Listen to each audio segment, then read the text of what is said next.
Hey guys, welcome back to my channel.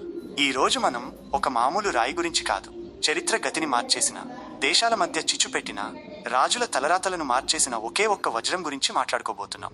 దాని పేరే కోహినూర్. కోహినూర్ అంటే కాంతి పర్వతం. పేరు వింటేనే గూస్ బంప్స్ వస్తున్నాయి కదా. కానీ ఈ వజ్రం వెనుక ఉన్న కథ ఒక బ్లాక్ బస్టర్ థ్రిల్లర్ సినిమాకి ఏమాత్రం తక్కువ కాదు. యుద్ధాలు, ద్రోహాలు, శాపాలు అన్నీ ఉన్నాయి. సో ఇంకెందుకు ఆలస్యం, లెట్స్ డిగ్ ఇన్.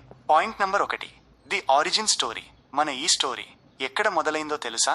మరెక్కడో కాదు, మన ఇండియాలోనే. కరెక్ట్గా చెప్పాలంటే 13వ శతాబ్దంలో మన ఆంధ్రప్రదేశ్లోని చారిత్రాత్మక గోల్కొండ గనుల్లో. అవును, మీరు విన్నది నిజమే. ఈ ప్రపంచ ప్రసిద్ధ వజ్రం మన నేల మీదే పుట్టింది. ఫస్ట్లో దొరికినప్పుడు దీని సైజ్ ఎంతో తెలుసా? Mind blowing. 793 క్యారెట్లు. అన్బిలీవబుల్ కదా. Point number 2, the travelling diamond. ఇక గోల్కొండలో బయటపడ్డాక దీని ప్రయాణం మొదలైంది. కాకతీయ చక్రవర్తుల నుండి ఢిల్లీ సుల్తాన్లకి, వాళ్ల నుండి మొఘల్ చక్రవర్తులకి షాజహాన్ కట్టించిన నెమలి సింహాసనంలో ఇది ఒక ప్రత్యేక ఆకర్షణగా ఉండేది. ఆ తరువాత పర్షియన్ రాజు నాదిర్ షా దీన్ని దోచుకెళ్లి దీనికి కోహినూర్ అని పేరు పెట్టాడు. అక్కడి నుండి ఆఫ్ఘనిస్తాన్, పంజాబ్లోని సిక్కు మహారాజా రంజిత్ సింగ్, ఇలా చేతులు మారుతూనే ఉంది. Point number 3, the cursed diamond. శాపగ్రస్త వజ్రం. ఇక్కడే స్టోరీలో అసలైన ట్విస్ట్ ఉంది. ఈ వజ్రం మగవాళ్ల దగ్గర ఉంటే వాళ్లకి సర్వనాశనం తప్పదని, వాళ్ల జీవితాలు విషాదంగా ముగుస్తాయని ఒక బలమైన నమ్మకం. చరిత్ర చూస్తే అది నిజమే అనిపిస్తుంది. అందుకే దీన్ని శాపగ్రస్త వజ్రం అని కూడా అంటారు. ఎంత క్రేజీ కదా. Point number 4, the British takeover. Final గా 1850లో ఈస్ట్ ఇండియా కంపెనీ దీన్ని పంజాబ్ నుండి చేజిక్కించుకుని విక్టోరియా మహారాణికి బహుమతిగా ఇచ్చింది.